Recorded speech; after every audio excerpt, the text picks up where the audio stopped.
Bonjour et bienvenue dans ce talk de 20-25 minutes sur la performance web. Là, on va essayer de se lister tout ce qui a changé ces dernières années dans la performance et ce qui influence en gros notre blacklist, notre whitelist de techniques à utiliser ou pas pour accélérer nos sites web. Donc moi je m'appelle Jean-Pierre Vincent, je suis dans le web depuis une quinzaine d'années. En 2005 j'ai bossé notamment chez Yahoo, qui à l'époque a inventé la perf web sur le net. Et donc beaucoup de choses à changer, notamment ça a été repris par des grands comme Google. Il y a beaucoup d'indépendants également qui sont sortis, qui ont sorti leur propre liste de recommandations. Je suis moi-même indépendant, donc généralement, on m'appelle pour faire de l'expertise JavaScript, HTML5 et performance web. Je suis également formateur en HTML5 ou en performance. J'ai écrit un bouquin sur HTML5 et je fais un peu de professorat. Je fais pas mal de veille sur Twitter, donc Zeistolmeinik. J'ai également quelques écrits sur la perf sur braincracking.org. À la fin si vous avez des questions à me poser d'ailleurs, vous pouvez toujours venir sur Twitter euh, pour quelques éclaircissements sur cette présentation. Donc, on va commencer par dresser un petit bilan de ce qui a changé, des nouveautés qui peuvent remettre ou pas en cause les techniques qu'on utilisait jusqu'ici. Depuis 2005, évidemment, le monde ressemble à un monde de petits poneys galopant gaiement dans la prairie, tu vois. La fibre et la 4G sont arrivées. En fibre, on est quand même à du 50 mégabits seconde. En 4G, je te parle de débit constaté en France, hein, bien sûr. En 4G, on est à 20-30 mégabits seconde. Donc toujours en France, toujours en constaté. Et ce sont des moyennes, bien sûr, il y a des pointes, qui vont plus vite. Même la 3G, on est à 6 mégabits seconde en moyenne, c'est-à-dire qu'on est plus rapide que la moyenne des ADSL, hein, qui n'est qu'à 5 mégasecondes. Euh, donc on peut même se demander avec de tels débits, est-ce que la performance sert encore à quoi que ce soit. On a des navigateurs qui, de leur côté, ont amélioré pas mal de choses. Il faut savoir que, ne serait-ce que sur l'exécution JavaScript, par exemple, le moteur IE8 était 5 fois plus rapide que IE7 déjà à l'époque. Le moteur IE10 était 10 fois plus rapide que IE8. IE9, 10, 11 évidemment améliorent encore ces performances-là.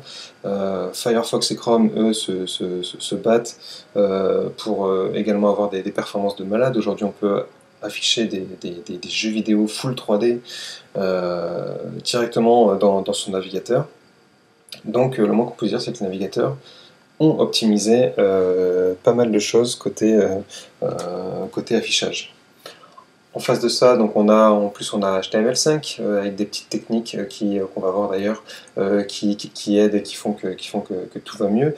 Et on a même un nouveau protocole qui est sorti qui est censé remplacer toutes les faiblesses d'HTTP en termes de performance. Donc ça s'appelle HTTP2 ou SPDY, SPDY. Donc voilà, ça c'est ce qui est sorti et qui fait que franchement, on dirait que ça a l'air de devenir facile. En interne, on a également été relativement aidé, je trouve en tout cas.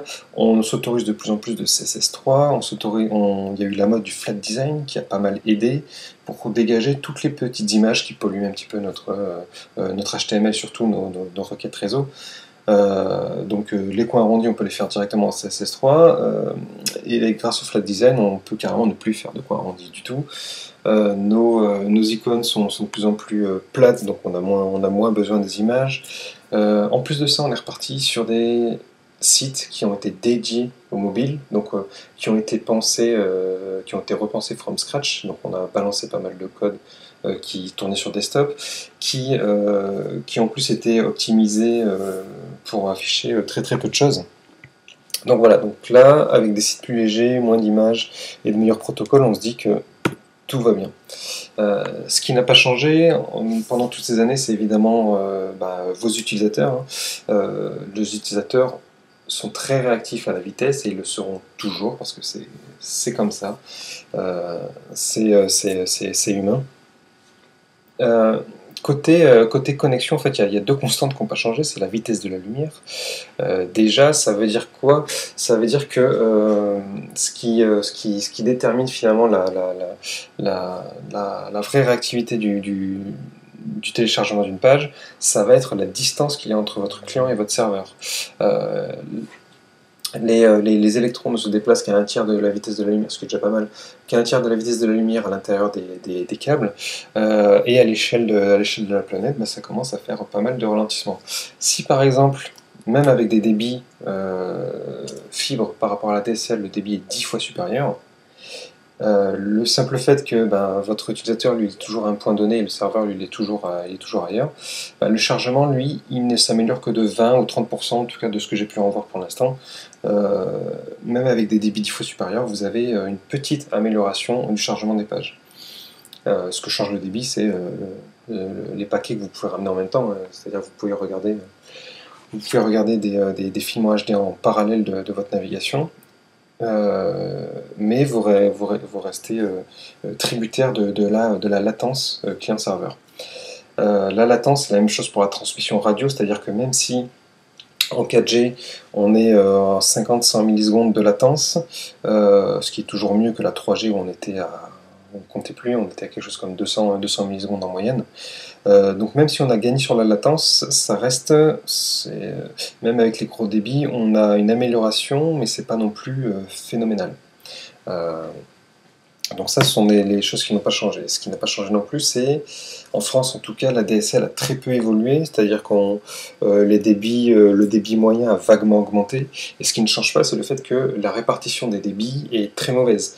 C'est-à-dire qu'on a beaucoup de gens, on a 30% des gens qui vont avoir moins de 3 mégabits seconde par exemple. Moins de 3 mégabits seconde pour un tiers des gens.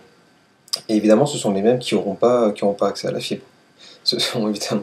Donc c'est un peu ça, on tape un peu toujours sur les mêmes. Hein. Tant que vous êtes dans une grande ville, c'est intéressant de creuser des tranchées dans tous les sens et de faire passer des câbles, et donc de vous donner une ADSL puissante et de la fibre puissante. Et dès que vous êtes à la campagne, ça emmerde un peu tout le monde d'aller couvrir tout le territoire. La fibre aujourd'hui, on n'en est qu'à 10% de la population couverte. Il faut pas rêver, c'est comme la DSL, il n'y a pas tout le monde qui l'aura, même d'ici 10 ou 20 ans. Tout ce qui est 3G, 4G, d'ailleurs, c'est pareil, la 3G, on est à dans des grandes villes, on est à saturation. D'ailleurs, la campagne, on est beaucoup plus rapide sur une 3G que sur une ADSL. Aujourd'hui, la 4G, elle déchire tout parce que pas tout le monde est sur la 4G. Elle aussi, elle arrivera à saturation à un moment donné. Donc ça, c'est évident. Et puis, en termes de support, j'imagine que vous devez toujours avoir à supporter des vieux tromblons comme IE8, voire IE7. En tout cas, vous ne pouvez pas ignorer 10 ou 20% de vos utilisateurs parce qu'ils ont ils n'ont pas le navigateur qui vous plaît. Donc, lors de vos problématiques de performance, vous allez devoir regarder évidemment ce navigateur-là. Qu'est-ce qui a empiré dans notre environnement? D'abord, il y a les attentes des utilisateurs. Eux, ils sont habitués maintenant à avoir des smartphones sur lesquels les applications sont réactives. Tu cliques sur l'application, hop, elle s'ouvre immédiatement. Enfin, en tout cas, elle te donne l'impression qu'elle s'ouvre immédiatement, même si derrière elle cherche plein de choses, mais t'as vraiment cette impression de fluidité que tu ne retrouves pas sur du site traditionnel. Donc du coup, l'utilisateur il peut légitimement se demander, moi j'ai un tout petit téléphone, il est fluide, ton site sur mon gros PC du salon, il marche pas bien. Donc il y a effectivement un souci, ça, et le fait aussi que les utilisateurs s'habituent très rapidement à la vitesse. Eux, ils utilisent du Facebook au quotidien, ils utilisent Google au quotidien, et ces sites-là sont traités pour être ultra fluides. Donc vous en face, si vous gardez un site un petit peu classique, forcément, on a un peu de mal à faire... on a un peu de mal à se mettre au niveau. Nouvelle récente, Google lit le JavaScript. Ça risque d'avoir comme performance, comme incidence sur le référencement que maintenant la performance front, c'est-à-dire en prenant en compte le chargement JavaScript et CSS, va influencer le taux de crawl. Donc aujourd'hui c'était que la performance. Donc là, si votre serveur répondait vite, Google crawlait beaucoup de pages. Aujourd'hui, même si le serveur répond vite, si vous n'avez pas fait les optimisations de performance côté front, Google risque de lire moins de pages. Donc c'est le risque, évidemment la nouvelle est un peu récente donc on n'a pas encore de retour, mais voilà, c'est le risque. Qu'est-ce qui a empiré? C'est également en interne, et ben, tout simplement on a beaucoup de demandes côté marketing, sales, SIM, enfin, tout ce que tu veux, produits et métiers. Ça a été une explosion ces derniers temps de tout ce qui était third party, donc tout ce qui était code non maîtrisé qui venait de fournisseurs externes. Donc il y a énormément de tags maintenant qui se baladent sur nos pages pour faire du retargeting, pour faire des choses un peu modernes qui rapportent de l'argent, hein, donc faut pas non plus faut pas les dégager, mais ça nous rajoute des contraintes. On a de la publicité qui est toujours qui est historiquement, historiquement un killer de performance. Qui est ma foi toujours là. On a les widgets, faut savoir un bouton Google+, un bouton Facebook, c'est 150-200 kg chacun, et ça exécute déjà JavaScript qui fait un petit peu ramer, ça exécute des dizaines de requêtes HTTP, donc ça gêne tout ça, et évidemment on a envie d'avoir tous ces boutons-là chez soi, pour essayer de faire du viral. Et la mode ces derniers temps, c'est l'A/B testing. Donc l'A/B testing, c'est bien, c'est très bien pour qualifier ses utilisateurs, sauf que généralement ce que demande la solution d'A/B testing, c'est de se mettre en haut de page, en premier, tout en haut, donc d'avoir une dépendance directement sur des serveurs, sur leur serveur à eux, et tant que eux ne se sont pas exécutés, de ne pas afficher la page en fait. Donc ça veut dire qu'on retarde volontairement l'affichage des pages. Donc c'est un peu dommage parce que, ça pourrit le test d'A/B testing puisque le simple fait qu'il soit là, ça perturbe l'utilisateur. Le fait que le site ralentisse, il y a déjà beaucoup de gens qui se barrent ou qui ne perçoivent pas le site en tout cas de la même manière. Et deux, ça veut dire que juste en implémentant un A/B testing plus des publicités plus tout ça, en fait, on perd de l'argent sans forcément se rendre compte. Et donc tout ça ces dernières années, ça a explosé. Conséquence, le poids des sites en 3 ans seulement, il a plus que doublé. Alors qu'on a vu que la DSL, elle, n'a pas doublé en téléchargement, mais le poids des sites, lui, a plus que doublé en 3 ans, et donc tout ce qu'on était en train de faire sur desktop est également en train d'arriver sur mobile, puisque en 1 an ou 2, on a déjà fait plus 50% du poids des pages. Donc toutes les fonctionnalités qu'on avait sur desktop, on va les retrouver sur mobile. Donc ça s'explique également par de nouvelles fonctionnalités. On a des polices de caractères, donc c'est joli, c'est demandé. Il y a 3-4 ans, personne n'en avait. Aujourd'hui, la moitié des sites en ont. Et donc tant que la police n'est pas là, ça ralentit encore votre affichage. On a également la mode des grosses images avec des slideshows gigantesques qui tournent et qui chargent des images de très haute qualité. Et on a beaucoup de sites. Il y a quelques années, on avait très peu de sites en HTTPS. Aujourd'hui, on a 10% des sites qui sont passés en HTTPS. Il faut savoir que le HTTPS, par rapport à HTTP simple, ça ralentit l'affichage des pages puisqu'il y a plus d'aller-retour client-serveur. Et donc, ce sont ces allers-retours-là qui coûtent cher. Et enfin, on a la technique du responsive web design, où on va essayer d'adapter le même site pour qu'il réponde à 5 breakpoints différents. Il faut que ça tourne sur un iPhone Retina machin, donc il faut charger de grosses images, et en même temps il faut que ce soit compatible IE6. Tout ça pour dire quoi que on en demande peut-être trop en termes de contraintes. Et ça fait écrire énormément de code, ça fait charger des images qui sont trop grosses pour des devices qu'on vise, et mal fait, un site responsive, ça peut vraiment coûter cher en termes de performance. Donc qu'est-ce qu'on peut faire en face de ces nouvelles contraintes? On va se lister un petit peu déjà ce qui marche plus, hein, c'est le plus important, tout ce qui est borderline, tout ce qui est nouveau, et tout ce qui marchera a priori toujours. Donc ce qui marche plus, ce qu'il faut que tu oublies tout de suite, c'est quand tu donneras des conseils sur le domain sharding. Donc le domain sharding, c'était une bonne idée en 2005 qui consistait à définir plusieurs noms de domaines et distribuer ces statiques, donc CSS, JavaScript, images dessus. Donc ça c'était pas mal à une époque où on avait très peu on avait quand même une bonne passante relativement correcte, et que IE7 ne chargeait que 2 JavaScript en parallèle. Aujourd'hui, tous les navigateurs chargent 6 JavaScript en parallèle. Le mobile est arrivé et lui, il charge encore de manière différente puisqu'il fait du HTTP pipelining, qui fait que plus tu ouvres de connexions et plus l'ensemble de téléchargements va ralentir. D'autant que sur mobile, tu as une bande passante qui est un petit peu rare. Donc voilà, donc le domain sharding, il faut arrêter sur tous les sites, surtout si tu veux surtout si tu veux le faire passer sur mobile. Je le signale parce que d'abord, vous allez encore le trouver assez souvent dans des listes de conseils. C'est le cas par défaut dans des frameworks même modernes comme Ruby on Rails par exemple. Donc il faut faire attention à ça. JavaScript en bas de page.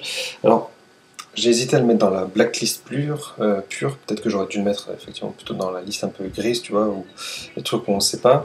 En fait, ce que je constate aujourd'hui, c'est que les sites dépendant de plus en plus de JavaScript, même si tu mets ton JavaScript en bas de page, il va s'exécuter effectivement plus tardivement. Et comme la majorité, si ton site n'a pas été pensé pour marcher sans JavaScript, ça veut dire que a été pensé pour marcher sans JavaScript. Ce qui va se passer, c'est que ton code va s'exécuter super tardivement et donc ton utilisateur va se retrouver soit avec des pages à moitié blanches qui marchotent à peine, soit il va commencer par exemple à cliquer sur des choses, mais comme JavaScript n'est pas encore là, du coup ça va pas faire ce que toi tu as prévu. Donc il y a cette partie-là. Et ensuite, JavaScript en bas de page, ça marche sur beaucoup de navigateurs. Mais par exemple sur un iOS, ça va pas accélérer les choses. Au contraire, ça va contribuer à faire en sorte que la page ne s'affiche pas tant que le JavaScript n'est pas là. Donc c'est quelque chose auquel généralement tu n'en as pas besoin. Il vaut mieux garder son JavaScript en haut de page, concaténé, minifié avec 2 requêtes maximum. Mais c'est beaucoup plus universel et ça marchera dans tous les cas. Que nous apporte le futur et même déjà en fait le présent, puisque aujourd'hui on a donc HTTP2, donc Speedy SPDY, qui a été créé par Google, qui a été implémenté par Firefox et Chrome, et qui est déjà servi en fait, donc ça remplace HTTP, c'est déjà servi par Twitter, Facebook, évidemment les Google. Et donc ça permet en fait de gommer la plupart des choses qu'on peut reprocher en termes de performance à HTTP. Le problème ou pas, c'est qu'effectivement, donc selon les études de Google, on va gagner 30% d'affichage sur tous les sites. Et selon d'autres études faites plutôt par des indépendants, sur des sites déjà un petit peu soit lambda, soit déjà optimisés, on va rien y gagner du tout, voire ça risque de ralentir. Donc c'est quelque chose à manier, avec précaution, ça se teste en tout cas, et ça peut être pratique d'y passer. On a des spécifications qui sont en train d'arriver pour tout ce qui est image responsive, c'est-à-dire pouvoir servir l'image en termes de qualité, le ratio qualité-poids, la meilleure possible selon le device qu'on a en face. Donc on avait SRC7 qui commençait à avoir de l'attraction, c'est-à-dire qu'on commence à y croire, mais qui ne couvre pas assez de cas de base. La syntaxe est sympathique, mais ça ne couvre pas assez de cas. Du coup, ils sont en train de changer vers quelque chose qui va s'appeler SRCN. La syntaxe il a été un petit peu encore améliorée, et surtout ça couvre plus de cas. Picture a pratiquement été enterré, mais là il est en train de revenir à la vie, tu vois. Donc lui, ce qu'on lui reprochait, c'était que certes il couvrait tous les cas, mais la syntaxe était affreuse. Et on a encore d'autres propositions comme Client Hints, qui là c'est carrément de la négociation via header HTTP entre un client et un serveur. Aujourd'hui, il n'y a pas de gagnant. En tout cas, c'est pas SRC7 le gagnant, et Picture est en train de revenir, donc on ne sait pas qui va gagner. Et dans tous les cas, il n'y aura pas mieux qu'un code fait main. Donc en JavaScript, aller chercher les images, parce qu'on connaît déjà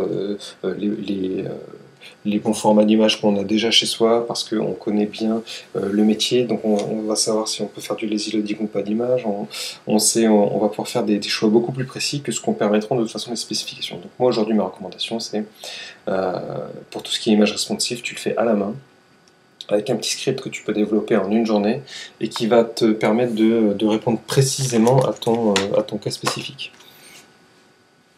Ensuite, on a des choses qui vont arriver. On a CSS, l'attribut will change par exemple, qui permet de dire au navigateur, bah, écoute, telle propriété CSS, moi je vais faire une animation dessus, donc ça serait bien que tu fasses des optimisations dessus. Par exemple, tu commences déjà à mettre ça dans la carte graphique. On a un nouveau format d'image qui est en train de débarquer qui s'appelle WebP, qui va remplacer le JPEG, qui est selon Facebook, donc selon Google, qui est déjà 30% plus léger à qualité égale que du JPEG. Donc ça tourne en Chrome, c'est déployé par Facebook, donc c'est déjà en production. Et il faut un petit peu attendre encore que tous les navigateurs l'utilisent, mais bon, ça peut être déjà des choses que tu peux utiliser aujourd'hui. Les nouveautés, ça a été par exemple tout ce qui est fonte asynchrone. Depuis toujours, on peut faire de l'asynchronisme sur les fontes. C'est juste que la technique commence à se répandre. Donc les fontes, on a dit, c'est bloqueur, notamment donc ça bloque, mais pas sur tout le navigateur de la même manière. Hein. Sinon, ce serait trop facile. Sur IE8 par exemple, tant que la fonte n'est pas là, le site ne s'affiche pas. Donc ça, c'est gravissime. Et donc la meilleure des techniques, ça reste encore de passer la fonte en asynchrone. Sur le navigateur, tant que la fonte n'est pas là, c'est le texte qui ne s'affiche pas. Donc si tu as un site où la fonte ne sert que de décoration, c'est pas très grave. Si ton site c'est un site de journal et donc ton contenu c'est ton texte, évidemment il va falloir penser à soit ne pas mettre de fonte du tout, soit, en tout cas utiliser les fontes que l'utilisateur a déjà chez lui, soit utiliser des fontes de manière asynchrone, c'est-à-dire que tu vas d'abord afficher ton texte, ensuite tu vas charger ta fonte, ensuite, une fois qu'elle sera là, tu appliqueras le style dessus. Donc les options asynchrones, donc on peut le faire à la main, mais si tu utilises du Google Font par exemple, faut savoir qu'il n'y a qu'une case à cocher pour récupérer la version asynchrone. En HTML5, on a également accès à Local Storage et Session Storage, qui est une espèce de super cookie. Tu vois, tu as droit à plus de 5 mégas de stockage côté client. Donc tu peux remplacer à peu près tout ce que faisaient les cookies. Donc ça, c'est plutôt pratique.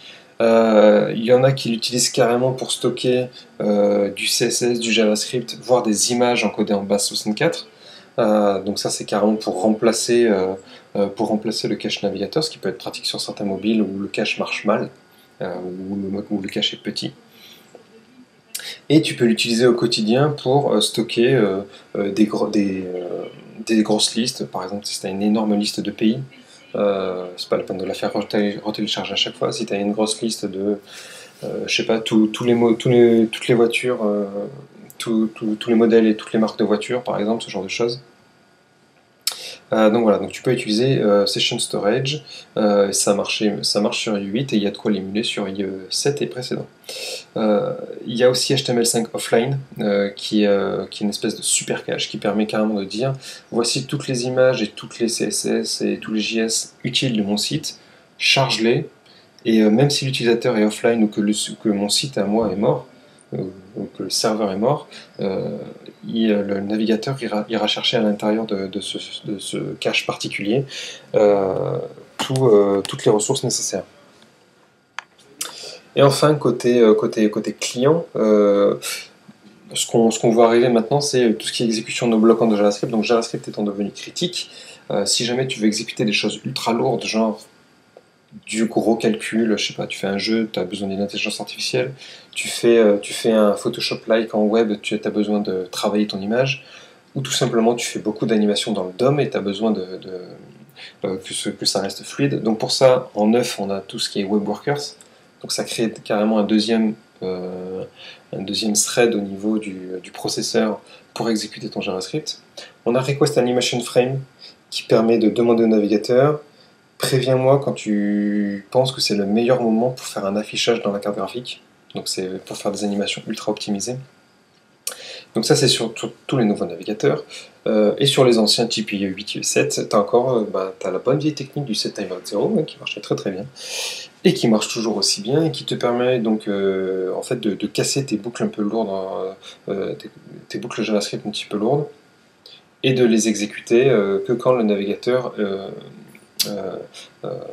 a du temps devant lui. Donc ça permet de garder son interface fluide d'un côté et d'avoir des gros calculs de l'autre.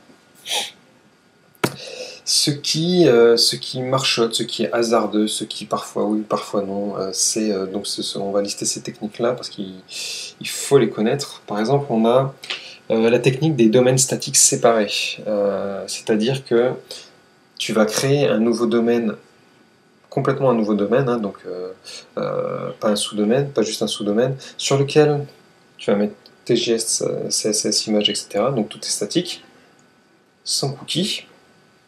Donc des fois ça marche, des fois ça marche pas. Par exemple, ça ne marche pas quand tu as trop de domaines, donc il te faut juste un second domaine max, ou ça marche pas quand tu n'as pas assez de ressources à distribuer, ou quand tes ressources critiques sont situées sur ce deuxième serveur et qu'il faut un temps de connexion à ce deuxième serveur.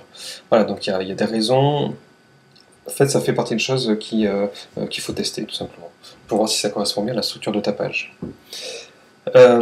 JavaScript asynchrone, en fait, il y a une grosse mode à un moment donné qui consistait à charger en asynchrone son JavaScript. C'est vrai que c'est pratique, c'est moderne, ça évite d'avoir du JavaScript bloquant, mais dans certaines situations, ça risque de ralentir le moment où JavaScript va s'exécuter. Donc c'est pas du tout ce que tu veux. Les grands gagnants de la guerre des chargeurs JavaScript, ça a été Require.js, il y a Lab.js aussi qui est extrêmement solide. En gros, ça va être adapté à des pages type applicatif où vraiment ton code est déjà découpé de manière modulaire. Et donc tu peux, tandis que c'est un site plutôt classique, finalement, charger tous ces fichiers JavaScript concaténés, ça reste plus efficace. Je te parle rapidement du CDN. Donc, tu as des gens comme Akamai qui te vendent en fait du serveur de cache localisé un petit peu partout dans le monde.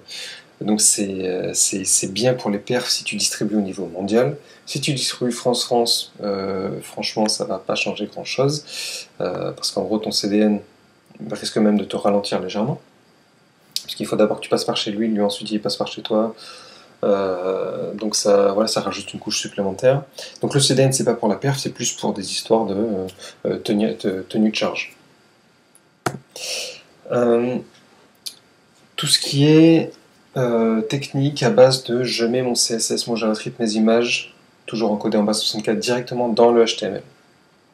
Donc ça c'est bien évidemment, du coup ça te fait faire une seule requête, mais si tu en mets trop, forcément ça va ramer.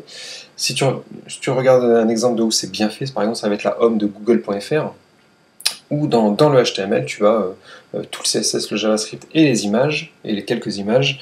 Donc en moins de 30 kilos on a tout ça, et donc on peut afficher très rapidement cette landing de Google. Et ensuite Google charge en asynchrone d'autres choses. Et évidemment, si tu en mets trop, au final, tu vas plus ralentir ton site qu'autre chose. Autre technique, c'est le CSS3. Donc CSS3, c'est génial parce que ça dégage beaucoup d'images. Tes coins arrondis et tes dégradés, tu vas les faire sans images, donc ça fait moins de requêtes. Mais tout ce que tu faisais pas en images, du coup, tu vas devoir le transférer côté composition du navigateur, côté carte graphique. Donc ça veut dire que ça peut ramer. Si par exemple tu utilises des dégradés qui sont un peu gros ou beaucoup trop de dégradés, au final, tu vas faire ramer ta page. Donc il faut le tester au fur et à mesure, il n'y a pas de secret. Et faire ça tester et valider chacune des techniques au fur et à mesure sur tous tes devices. JPEG progressif, donc ça c'est un conseil qui est en train de sortir ces derniers temps, mais qui est ultra dangereux, notamment sur IE8 et iOS, donc quand même pas mal de gens encore. Donc le JPEG progressif, c'est une méthode d'enregistrement du JPEG qui, plutôt que au moment où tu télécharges ton image, plutôt que de l'afficher ligne à ligne, tu vas afficher directement ton image mais en flou, et au fur et à mesure que les pixels arrivent, les pixels vont, donc ça va être moins flou jusqu'à obtenir l'image finale. Donc ça c'est très bien en termes de première visualisation quand tu arrives sur une page. Par contre, sur i8 et iOS, tant que toute l'image n'a pas été récupérée, ça n'est pas du tout affiché. Donc tu as un effet qui est pire qu'un JPEG normal. Donc c'est pour ça, ça fait partie des choses à manier avec précaution. Du coup, on va peut-être s'intéresser maintenant en fait à ce qui marchera toujours. Toujours à l'échelle du web, hein, c'est-à-dire que dans 10 ans je te dirais que c'est pas bien, mais tant qu'on a du 8, tant qu'on a du HTTP normal, c'est les méthodes qu'on va présenter là, ce sont des choses qui sont solides et qui sont faites pour durer, donc sur lesquelles il faut investir. D'abord et avant tout, c'est évidemment la configuration du serveur. Je sais que les développeurs n'aiment pas ça, mais à un moment donné, il faut quand même s'y intéresser. Le minimum que tu puisses faire, c'est quand même activer le Keep Alive. Normalement, c'est fait par défaut, mais c'est pas toujours le cas, donc il faut bien vérifier que ça existe. Ça fait une différence fondamentale dans la manière de charger des requêtes. Ensuite, c'est activer gzip sur tout ce qui est textuel, donc c'est CSS, JavaScript, HTML, les requêtes Ajax, les fontes de type EOT, le XML, le JSON, enfin tout ce qui est textuel. En fait, à partir du moment où on exécute du gzip à un gros niveau, donc level 9 max,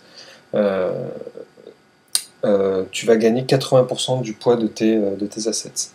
Donc ça c'est important, et en face de ça, en plus tu as la minification qui va te permettre sur des langages comme JavaScript et CSS de gagner du poids. Si par exemple tu prends un jQuery, le jQuery de base il fait 300 kg. Tu enlèves les commentaires, il te fait 200 kg. 200 kg JavaScript, c'est lourd. Si tu exécutes un minificateur dessus, donc un truc automatique, déjà tu passes de 200 à 100 kg, tu as gagné la moitié. Et si enfin tu distribues ton fichier minifié en gzip, au final sur le réseau il va transiter que 20 ou 30 kilooctets. Donc on passe d'un 300 kg fichier commenté à 30 kg, 20-30 kg max chez l'utilisateur final. Donc c'est extrêmement important d'appliquer gzip et la minification sur tout ce qu'on peut. Et je vous ai mis un lien en bas là, qui va permettre de vérifier de manière continue que Keep Alive, gzip, la minification, que tout ça est bien activé. Donc c'est pour faire un petit peu de monitoring. Ensuite, on a tout ce qui est gestion du cache. Il n'y a pas plus rapide qu'une requête HTTP que tu ne fais pas parce qu'elle est déjà chez l'utilisateur. Donc le cache, c'est comme tout, il faut apprendre à le gérer. Vous savez qu'il n'y a que deux difficultés en informatique, hein, c'est nommer une variable et invalider un cache. Donc je suis désolé, il va falloir apprendre à invalider des caches, donc déjà savoir les créer. Donc il faut qu'un cache dure minimum un mois, entre un mois et un an. Et ensuite, il y a une série de techniques qui se jouent notamment sur la constitution de l'URL qui référence le fichier elle-même. Et donc ces techniques permettent d'invalider un cache instantanément, histoire de ne pas avoir à crier dans l'open space, t'as qu'à vider ton cache pour revoir mes modifications, et histoire de ne pas avoir envoyé un mail à ses utilisateurs pour leur dire veuillez s'il vous plaît vider le cache de votre navigateur pour avoir la dernière version du site. Non. Donc tout ça il faut apprendre à le faire, et le faire une bonne fois pour toutes, c'est vital. Donc je vous parlais tout à l'heure de HTML5 offline, donc ça s'appelle Application Cache, et donc c'est effectivement le cache ultime, puisque là c'est carrément tu demandes au navigateur de charger des ressources qui sont pas forcément sur la page, qui vont constituer qui constituent en fait toute ton interface, et donc ton site va se comporter vraiment comme une application chargée en local. Donc c'est quelque chose à regarder de près, notamment si tu fais du mobile, si ton site ressemble à de l'applicatif. Ce qui est encore parti pour marcher pendant longtemps, c'est tout ce qui est asynchronisme. Donc en fait, c'est tout ce qui est secondaire, type publicité, les widgets, donc les boutons Facebook et Google et autres, tous les trackers, donc tout ça, le mettre en asynchrone pour pas qu'il gêne le chargement de la page. Donc tout ce qui est pub, c'est par exemple tu peux le mettre dans des iframes. Tout ce qui est tracker, il faut le demander à ton fournisseur de retargeting et autres joyeusetés quelles sont les options asynchrones, et s'il n'y en a pas, il faut les négocier. Il faut bien comprendre qu'on perd de l'argent en fait en utilisant les scripts directement chez ces gens-là. Et tout ce qui est widget, normalement, tout ce qui est bouton Facebook, Google, etc., c'est pris en par défaut maintenant c'est du chargement asynchrone, mais il faut bien vérifier que vous avez des versions à jour et, essayer de récupérer les versions asynchrones. Grosse technique aussi, c'est tout ce qui est chargement différé, donc lazy loading sur les images, c'est-à-dire que tant qu'une image n'est pas visible, pourquoi elle est chargée, hein. Donc ça veut dire modifier ses slideshows pour que tant qu'on n'est pas sur la slide intéressante, c'est pas la peine d'aller charger l'image. C'est lorsque vous avez des longues listes scrollables, ne pas charger les images qui ne sont pas encore visibles, et donc utiliser des petites librairies de lazy loading d'images qui permettent de faire ça de manière automatique. Grouper, donc c'est concaténer en fait par exemple les JavaScript et les CSS en 2x2 fichiers. Donc en gros tu as un fichier JavaScript global pour ton site avec toutes tes librairies que tu vas mettre, ensuite un fichier JavaScript spécifique à ta page, tu as la même chose pour le CSS.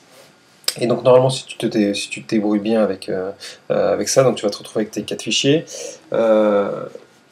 que tu vas mettre en haut de page, du coup. Les navigateurs te donnent droit à 6 requêtes par nom de domaine. Donc tu vas avoir une première requête pour ton HTML, tu vas avoir 2 requêtes pour ton CSS, 2 requêtes pour ton JS, tu as éventuellement droit à une 6e requête pour charger une fonte. Et si tu t'es bien débrouillé, si les poids sont bien répartis, alors tu vas avoir une page qui peut s'afficher en moins d'une seconde. 1,5 secondes, 2 secondes max, voilà, donc ça peut être, c'est vraiment le but, c'est de réussir à charger tout ce qui est critique très très tôt dans la page sans se faire gêner par le reste. Grouper toujours, par exemple pour tout ce qui est requête vers les images, donc il y a la technique des sprites CSS qui marche bien, qui consiste à regrouper en une seule grosse image de plein de petites images. Et il faut penser pour toutes les icônes, notamment depuis qu'on fait du flat design, et sur mobile ça marche bien aussi, à packer en fait des icônes sous forme de fonte, ce qui permet en plus d'avoir d'autres bénéfices, type sur les écrans Retina, ça s'affiche super bien, quoi. Donc voilà, la morale de tout ça, c'est quand même la perf, ça bouge. Il y a des fondamentaux qui restent, que je vous ai listés, qui sont là. Ça bouge énormément, par contre il y a énormément de bruit, donc vous pouvez me suivre. Donc si par exemple vous faites de la veille, notamment en me suivant, je vous ai mis le lien. Si vous faites de la veille, vous allez vous rendre compte que ça fait beaucoup de bruit, mais que toutes ces techniques, il va falloir les valider sur votre site, parce que il y a des grandes constantes dans le web, mais chaque page a quand même des spécificités qui font que des techniques peuvent ou pas marcher. Donc il faut tester évidemment en développement, il faut vérifier qu'en production ça se passe exactement comme on le pensait, et puis il faut investir aussi dans une solution de monitoring sur le long terme. Donc moi j'utilise du Web Page Test Monitor par exemple, donc c'est du gratuit. Ou sur du Google Analytics qui permet de vérifier ce que les utilisateurs voient vraiment. Donc ça c'est important aussi de surveiller tout ça. Et voilà, et donc au pire si tu n'y arrives pas, ben, tu m'appelles, hein. Je suis disponible sur Twitter et donc je suis indépendant, donc ça reste mon métier d'aider sur la perf. Et puis on fait aussi de la formation, hein, sur la performance web, donc ça permet d'internaliser un petit peu ce genre de connaissances qui est capital sur un CV ou pour une boîte. Voilà, c'était tout. Vous pouvez me recontacter sur Twitter si vous avez des questions, ou sur mon site, sur un mail @braincracking.org. Merci d'être venu pour cette grosse mise à jour sur les performances. Et à une prochaine.